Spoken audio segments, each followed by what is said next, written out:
असली शिव हो यो शिव बोल्दैछ क्या शिवको आत्मा मैले बढी 10 वर्ष अगाडि माथि गएको थिएँ आज बढी माथि नै गएर आएको म 3टा सपना देखेँ मैले पहिलो सपना मलाई कहाँ लग्यो यहाँ पानी मुनिको ट्याङ्करभित्र लग्यो अन्डरग्राउन्डमा लग्यो कहाँ मेरो बिउ चाहिँ यस्तो हेरेँ अब चाहिँ म निदाउँदिनँ किनभने म धरतीमा आउँदिनँ जस्तो लाग्यो फेरि मेरो छेउमा मेरो मिसेस पनि थियो होइन अब मलाई फेरि निदाउँदिनँ भन्दा भन्दै फेरि निदाएको छु गुम्बामा लग्यो घर त फेरि हिँडेर घुम्छ अनि फेरि म निदाउँदा मर्छु जस्तो लाग्यो कि मर्न त डर हुन्छ नि त सबैलाई होइन ननिदाएपछि बिउ चिन्नु कि भन्ने मलाई त्यो त आवाज भयो क्या अनि उयो कता कता आर्मीको असुल ग्यास आयो पुलिसको असुल ग्यास आयो अब म मरेँ भने भग्लका ढलेछु यसो हेर्दा त छाङ्ग दिमाग खुल्यो क्या जा डाक्टर निकोलस भुसाललाई तैँले 10 वर्षदेखि अध्ययन गरेछस् ऊ लड्दा त किन जाँदैछ भने मेरो आत्माले क्या आत्माले भन्यो मलाई त्यही भएर आएको हुँ मलाई अति रिस उठिसकेको छ यो राजनीतिक अवस्थाहरू देखेर यो हरे शिव के को लागि राजनीति गर्ने के कानुन यो हामीले जलाएको होइन यो सबै हामीले जलाएको होइन अनि फेरि कानुन के को लागि आयो त कुट्ने हात खुट्टा बाँध्ने फेरि यो कानुन खोइ अनि कसले राख्यो सुशीला कार्कीलाई उहाँ लगेर जेनजीले राख्यो होइन अनि राख्यो त हो हामीले राख्यो हो नि तपाईँ हामीले राख्यो हो नि क्या त्यहाँ मूर्ति बन्न दिएको हामीले पोस्टकार्ड राखेको कि सुशीला कार्की राख्यो त्यहाँ के उहाँलाई पोस्टकार्ड बनाएको हामीले अब फेरि पञ्चायत जस्तो व्यवस्था हुनुपर्छ चाहिँदैन हामीलाई कानुन सानुन हामी पर व्यक्ति सुध्रौँ न कसैको नलुटौँ कसैको नचराउँ कसैलाई कुटपिट नगरौँ सक्कै त किन चाहियो कानुन किन चाहियो कानुन होइन कानुन सबै हामीले जलाइदियो होइन अब एउटा घरभित्रको कानुन घरभित्र हुन्छ घरबाट बाहिर निस्केपछि समाजको कानुन समाजबाट बाहिर निस्केपछि राष्ट्रको कानुन अनि सबैजना राष्ट्रबाट बाहिर जाने दर्शकबिन नमस्कार टिभी टेलिभिजनमा स्वागत छ म दीपक बम यतिखेर म माइती घर मण्डलामा पुगेको छु र यहाँ जेनजीहरूले आन्दोलन गरिराख्नु भएको छ 4 दिन भयो निकोलस भुसाल आमरण अनसन पनि बसिराख्नु भएको छ सुशीला कार्की नेतृत्वको सरकारले राजीनामा दिएर अब सर्वपक्षीय सरकार बनाउनुपर्छ भनेर माग राखिराख्नु भएको छ र उहाँहरूले तत्कालीन प्रधानमन्त्री केपी शर्मा ओली र गृहमन्त्री रमेश लेखकलाई कारबाही गर्नुपर्छ भनेर पनि माग उठाइराख्नु भएको छ कार्यकारी प्रधानमन्त्रीको व्यवस्था हुनुपर्छ भनेर पनि उहाँले माग उठाइराख्नु भएको छ तर यहाँ जेनजीहरूले आन्दोलन गरिराख्नु भएको छ सुशीला कार्कीको राजीनामा मागिराख्नु भएको छ तर यही आन्दोलनका जेनजी भित्रका जेनजी पनि आज म तपाईँलाई देखाउँदैछु आउनुहोस् म तपाईँलाई यहाँ देखाउने छु म राजा चाहिन्छ यो देशमा यो देशको विरासत कसले धानेको हो त भन्दा पृथ्वीनारायण शाहको दिव्य उपदेशले धानेको हो यो देशको लाल पूर्जा यदि कसैसँग छ भने श्री 5 बडा महाराज पृथ्वीनारायण शाहको वंशजसँग मात्र छ यो लाल पूर्जाको फोटोकपी लिएर यिनीहरूले सरकार चलाएको विगत 20 वर्षदेखि राजालाई हटाएर यिनीहरूले चलाइराखेका छन् यो फोटोकपी लिएर उनीहरूले सरकार चलाएर यो जनतालाई उन्मुक्ति दिन सकेनन् नेपाली जनतालाई यिनीहरूले अनागरिक बनाएर लखट्ने काम मात्र गरे यहाँ नेपालमा चाहिँ आप्रवासीहरूको धेरै सङ्ख्या बढाएर नेपाली जनतालाई नै एउटा अल्पमतमा पारेर चुनावको नाममा नेपाली जनतालाई अब यिनीहरूले यो देशमा रहन सक्ने अवस्था गराएनन् आफ्नो झोले झाम्टाहरू पाल्ने तपाईको कम्युनिस्ट क्याडरहरू पाल्ने उनीहरू मार्फत सत्ता कब्जा गर्ने र देशमा एउटा चाहिँ कुशासन मचाउने हो यो काम गरेको छ यदि कुनै भनेदेखि कम्युनिस्टहरूले गरेका छन् कम्युनिस्टको एजेन्डामा अरू प्रजातान्त्रिक तथाकथित डेमोक्रेटिक भनेका पार्टीहरू पनि लाग्नाले यो देशको अवस्था चाहिँ आज यस्तो बिग्रिएको अवस्था हो जस्तो हाम्रो नेपालमा कम्युनिस्टहरू छन् जस्तो हाम्रो नेपालमा कम्युनिस्ट पार्टीका पदाधिकारीहरू छन् जस्तो कम्युनिस्ट पार्टीको संरचना छ हो त्यो नै असली कम्युनिस्टहरूको संरचना हो हामी कम्युनिस्ट राम्रो हुन्छ भनेर एउटा सम्झिनु भनेको दिवा सपना हो जनतालाई सर्वहारा बनाउने गरिब बनाउने अनि त्यो माथि त्यो राजनीति गरेर नेपाली जनतालाई चाहिँ फुटाउ र राज गर्ने हो यस्ता कम्युनिस्टहरू चाहिँ अब नेपालमा हुन हुँदैन निर्वाचनको नाममा अब कम्युनिस्ट औपनिवेशिक शासन छ हाम्रो नेपालमा हरेक क्षेत्रमा हरेक तबकादेखि सबै स्थानमा कम्युनिस्टहरूले चाहिँ एउटा सङ्गठन बनाएर नेपाली जनतालाई नेपालमा पनि बस्न नदिने, नेपालबाट पनि लखट्ने, त्यति नभएर विदेश पुगेका नेपाली जनतालाई पनि विदेशमै पनि विभिन्न जनवर्गीय सङ्गठन बनाउने, विदेशमै गएर पनि नेपाली जनताको चाहिँ रगत पसिनालाई चाहिँ सोसेर चाहिँ उनीहरूले सङ्गठन बनाएर देशलाई लुट्ने काम गरिरहेका छन्। अब यो कुराको अन्त्य हुनुपर्छ। हो, देशमा कम्युनिस्टहरूले बोल्न पाउनुपर्छ, सबैको अधिकार बराबर हुन्छ भनेर उनीहरू शासनमा त आउँछन्, तर जब कम्युनिस्टहरू सरकारमा पुग्छन् असली रूप देखाउन थाल्छन्। अहिले जति पनि यो जेनजी युवाहरूको मृत्यु भयो, मारियो, यो कम्युनिस्टहरूकै एउटा उनीहरूको पराकाष्ठ हो।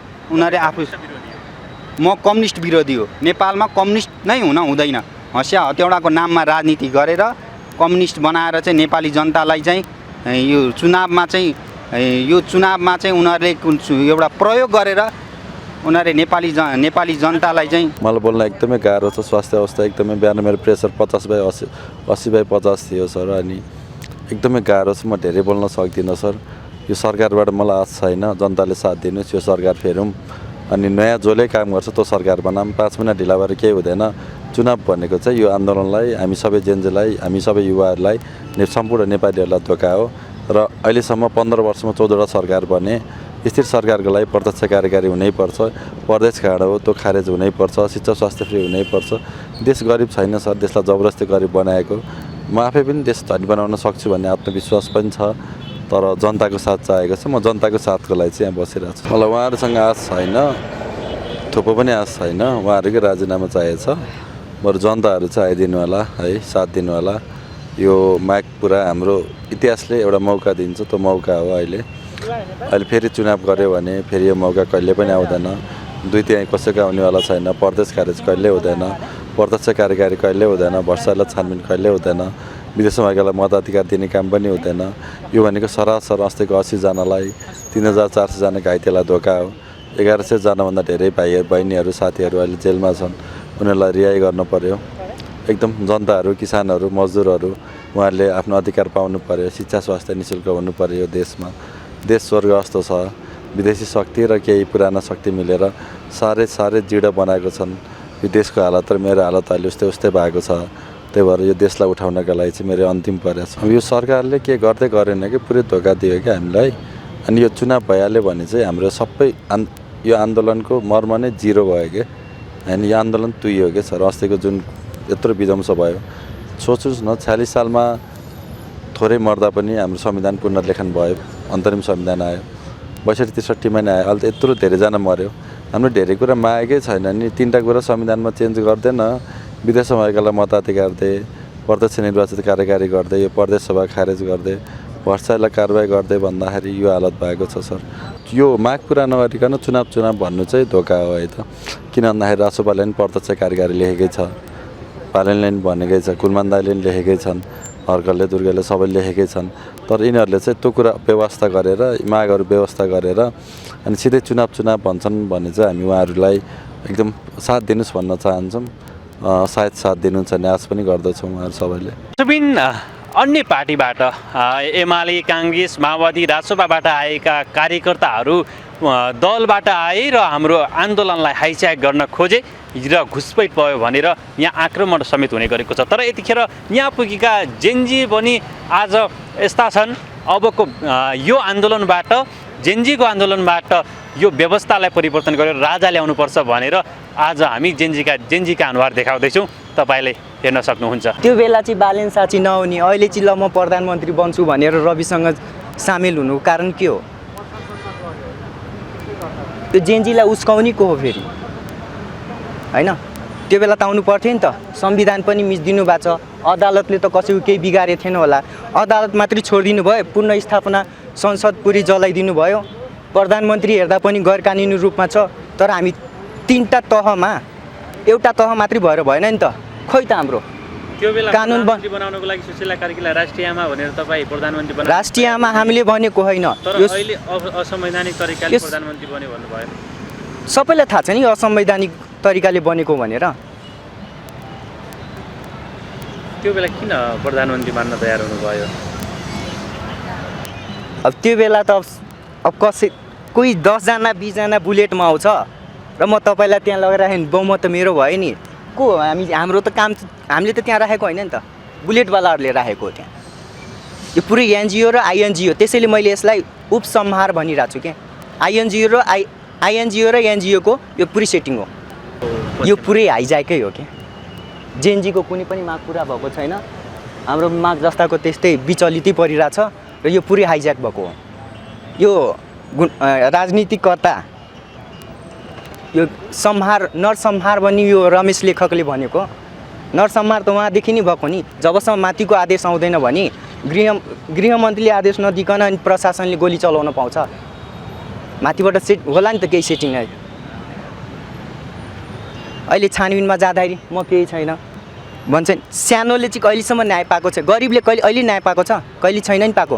पाउने भनेको ठुलैले हो न्याय पाउने त। दर्शकबिन के यही हो जेएनजीको आन्दोलन? जेएनजीहरूले आज व्यवस्था परिवर्तनको माग उठाइराख्नु भएको छ। सडकमा उत्रेका जेएनजीहरूले प्रधानमन्त्रीको राजीनामा मागिराख्नु भएको छ, तर जेएनजीभित्रका जेएनजीहरूले व्यवस्था परिवर्तन गर्नुपर्छ भनेर, राजा चाहिन्छ भनेर यहाँ चाहिँ आफ्ना अभिव्यक्ति दिइराख्नु भएको छ। यहाँ आएका अहिलेका जेएनजीहरू मिडियामा बोलिराख्नु भएको छैन, तर जेएनजीभित्रका जेएनजीहरूका यी प्रतिक्रियाहरू सुनौँ। यहाँ कोही शिवका भक्त पुगेका छन्, कोही माता पुगेका छन् भने कोही कम्युनिस्ट र यो व्यवस्था विरोधी पुगेका छन्। तपाईँलाई हामी छर्लङ्ग देखाउँछौँ आज जुन माइतीघर मण्डलामा भइरहेको यो जेएनजी आन्दोलनमा जेएनजीका अनुहारहरू। 7 गतिको जुन घटना भएको हजुरहरूलाई पनि थाहा होला, चर्चा विचर्चाहरू भइरहेछ होइन। विभिन्न लचर पचरको कारणहरू, सञ्चार माध्यममा बोल्नै नपाउने कस्तो व्यक्तिहरू आएका छन् यहाँ भने जेएनजीलाई भाड्नलाई आएका छन्।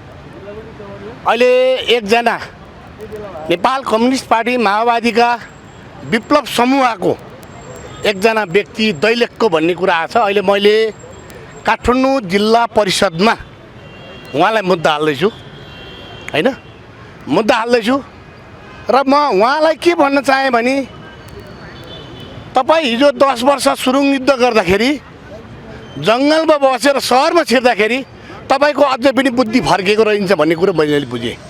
किन मुद्दा हाल्नुभयो? के कारण? होइन कारण अझै त्यत्रो उनी यो चोकमा भएको जुन हाम्रो जेएनजी भाइ बहिनीले गरेको आन्दोलनलाई एकीबद्ध जनाउँदाखेरि तपाईँहरूसँग पत्रकारहरूसँग बोल्नै नपाउने हो र? म यो राष्ट्रको नागरिक होइन र? कुनै पनि व्यक्तिको नैतिक अधिकारलाई हनन गर्न एक पाइँदैन। दोस्रो कुरो म के भन्न चाहेँ भने नेपाली भएर बाँच्न पनि नपाउने हुन्छ। मेरो शिरको टोपी राष्ट्रिय टोपी हो। यो म राष्ट्रिय झन्डाको कसम खाएको एउटा नेपाली सेनाको एउटा देशभक्त देशप्रेमी हुँ। तपाईँहरूलाई पनि यो देशको माया छ र मलाई पनि माया छ, तर यो जङ्गलबाट आउने छन् नि 10 वर्ष सुरुङ युद्ध गरेर आउने, 10 वर्ष जनयुद्धका मतियारहरू विदेशी दलालीहरूलाई म के भन्न चाहेँ भने उनीहरूको बुद्धि त्यति नै रहेछ। उहाँको घरमा भएका आमा बाउलाई लात्ता हान्ने बानी बसेको व्यक्तिले म जस्तो एउटा देशभक्त देशप्रेमीलाई लचर पछर र अभद्र व्यवहार गरिएको कारणले उहाँलाई अहिले मैले किटानी जाहेर दिँदैछु। र मैले भन्न खोजेको के भने यो देश कसैको पनि वीरता होइन। यो वीरता भनेको श्री 5 बडमहाराज धिराज पृथ्वीनारायण शाहले आर्जेर बनाइदिएको देश हो। यो 4 वर्ण 36 जातको फुलबारीभित्र सबै जात जातिहरू सबै मिलेर बनेको देश थियो।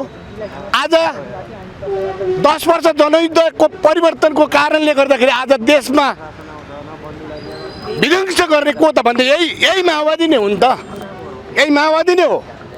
र आज हाम्रा यस्ता युवाहरूलाई यो जनयुद्धले गर्दाखेरि आज हाम्रा युवा भाइ बहिनीहरू खाडीमा 50 डिग्रीको तापक्रममा काम गरेर बस्दाखेरि त्यहाँबाट पठाएको जुन रिमिटेन्स छ नि, यी भात खरुवाहरू छन् नि, यी विदेशीका होली वाइन खानेहरू, त्यस्तै यी होली वाइनले आज देशलाई नेपाललाई यिनीहरूले उस्तै पर्यो भने यो देश सोमालिया सिरिया र अफगानिस्तान बनाउन खोज्दैछ। त्यसैको विरुद्धमा म लड्नलाई निक्लेको युद्ध नै हुँ। यही ठुला पार्टीहरू कङ्ग्रेस, एमाले, माओवादी यी तिनटै पार्टी मिलेर जुन सञ्चार माध्यमलाई बन्द गरियो नि, यो बन्द गरेको कारणले आज हाम्रा जेएनजी भाइ बहिनीहरूको जन्म भएकै हो। र त्यो भदौ 23 र 24 गतेको जुन घटना भयो, त्यो घटनाले के पुष्टि गर्छ भने ठुल्ठुला दम्महरू, ठुल्ठुलो दम्म देखाएर बसेका ठुल्ठुला पार्टीहरूले तपाईँलाई एक दिन भाग्ने दिन आउँदैछ है भनेर भनेको थियौँ हामीले, र आज पनि भन्दैछौँ। सम्माननीय प्रधानमन्त्री सुशीला कार्कीज्यूलाई म के भन्न चाहन्छु भने हाम्रा भाइ बहिनीको तातो रगतले लोतपोत भएर तपाईँलाई बनाइदिएको सरकार आज तपाईँले आज हाम्रा जेएनजीको माग पुरा गर्नुभएको छैन। यदि माग पुरा गर्दैन भने तपाईँको कुर्सी पनि अब तपाईँको कुर्सीबाट लखड्ने दिन अब आउँदैछ भन्ने कुरो बुझ्न जरुरी छ भन्ने कुरो बुझ्नुहोस्। अर्को कुरा म के भन्दैछु भने अहिले कोही व्यक्तिहरू गुन्डुमा चाहिँ डुक्रिरहेछ, कोही दक्षिणबाट डुक्रेछ, कोही पश्चिमबाट डुक्रेको छ। यी डुक्रिने व्यक्तिहरूलाई म के भन्न चाहेँ भने तपाईँहरू एउटै कुरा यो देश सुशासन गर्ने हो भने र यो देश बनाउने नै हो भने तपाईँ हामी अब एउटा राष्ट्रिय कित्तामा आउँ, राष्ट्रिय एकताको सरकार बनाऊ। हाम्रा जेएनजी भाइ बहिनी प्रधानमन्त्री चलाउन नसक्ने छन् होला र छैन होला? छन् नि, अवश्य छ। पढेका विद्वानहरू छन्, हामी जस्तो हरिलट्टा होइनौँ। हाम्रा युवा दाजुभाइ दिदीबहिनीहरूलाई मैले के भन्न चाहेँ भने यो देश परिवर्तनको लागि अब युवा हो, युवाले परिवर्तन गर्नुपर्छ। र यी बुढाखाडा काम छैन। 6वटा प्रधानमन्त्री भयो, अहिले गणतन्त्र आइसकेपछि 6वटा प्रधानमन्त्री देखियो। यी 6वटा प्रधानमन्त्रीले यो देशमा सुशासन दिन सकेन। यो दिन नसक्नको कारण के चाहिँ भन्दाखेरि यी भ्रष्ट दलालीहरूले देश लुटतन्त्रकोमा लागेर देशमा लुट्न बाहेकको अरू कामै गर्न सकेनन्। यिनीहरू कामै गर्न सकेनन्। नसक्नको कारण के चाहिँ भन्दाखेरि अहिले हामी कतै, हिजो मैले एउटा फेसबुकबाट हेरेको थिएँ कि कता भालेङ्सा तपाईँको माग के अहिलेको प्रधानमन्त्री फेर्नुपर्छ कि व्यवस्था फेर्नुपर्छ? होइन, मैले भनेको अहिले जेएनजी भाइ बहिनीले उठाइदिएको जुन मुद्दा छ त्यसको कार्यान्वयन गर भन्ने पहिलो नम्बर। र जेएनजीले उठाएको मुद्दा प्रत्यक्ष कार्यकारी प्रधानमन्त्री भन्नुभएको छ, त्यसलाई स्वीकार हान्छौँ। र तेस्रो कुरा जुन भ्रष्टाचार गरेका छन् नि दलालीहरू, यिनीहरूलाई कठघराभित्र उभ्याउनुपर्छ भनेको छ, त्यो पनि उभ्याउन सकेको छैन। भनिसकेपछि सुशीला कार्कीले के भन्नुभएको थियो भने यी सरकारलाई हामीले चाह्यौँ भने 5 दिनमा ठिक पार्छौँ भन्थ्यो। आज 3 महिना बितिसक्यो त, खोइ के भयो? मैले हाम्रा सम्माननीय प्रधानमन्त्री सुशीला कार्कीज्यूलाई मैले के भन्न चाहेँ भने तपाईँ यदि गर्न सक्नु भने छोडिदिनु, कुर्सी छोडिदिनुहोस्। र गृहमन्त्रीलाई पनि मेरो चुनौती हो। अब गृहमन्त्रीज्यू, तपाईँ जेएनजीको आन्दोलनबाट बनाएको सरकार हो र तपाईँ गृहमन्त्री हो। तपाईँका अहिलेका त्यति बेलका केपी शर्मा ओली, रमेश लेखल, त्यसपछि सिडिओ, त्यसपछि आइजिपी, त्यति बेलाको जो छन् यिनीहरूलाई चाँडोभन्दा चाँडो कठघराभित्र उभ्याउनुपर्छ भन्ने मेरो भनाइ हो। धन्यवाद। होइन, र अलिकति बाँकी छ। समस्यामाथि समस्यालाई तपाईँले चाङमाथि चाङ थुपार्दै हुनुहुन्छ।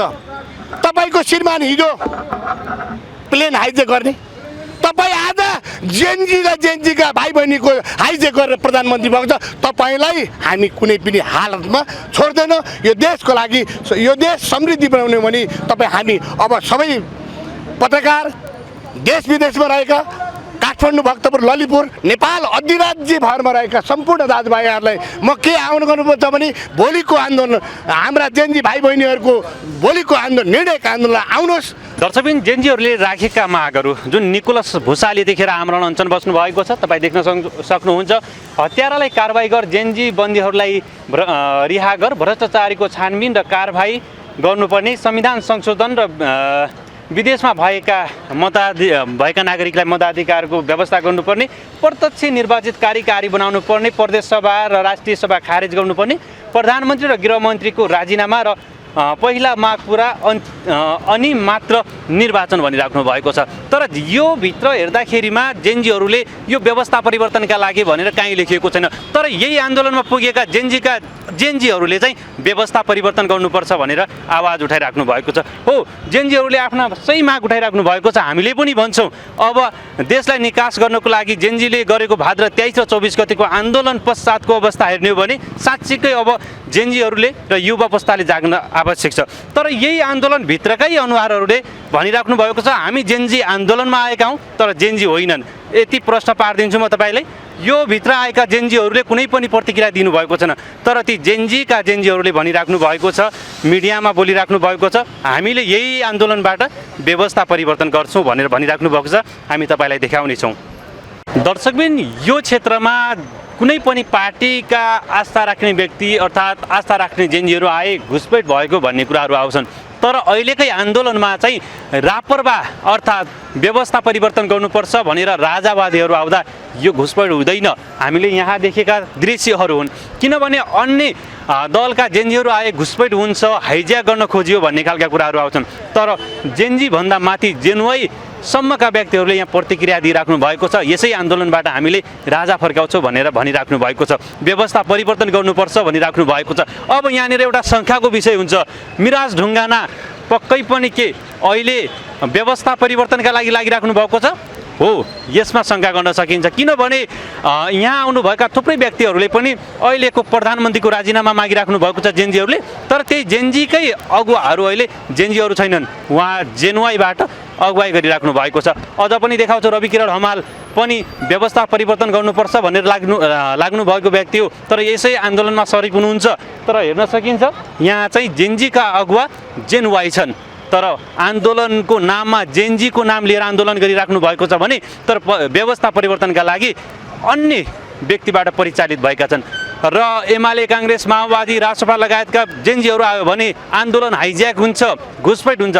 तर राजावादीबाट आएर यहाँ अभिव्यक्ति दिइराख्नु भएको छ। तर जेनजी होइनन्, जेनवाई हुन्। तर उहाँलाई जेनजीको पनि जेनजी भन्नुपर्छ दर्शकबिन।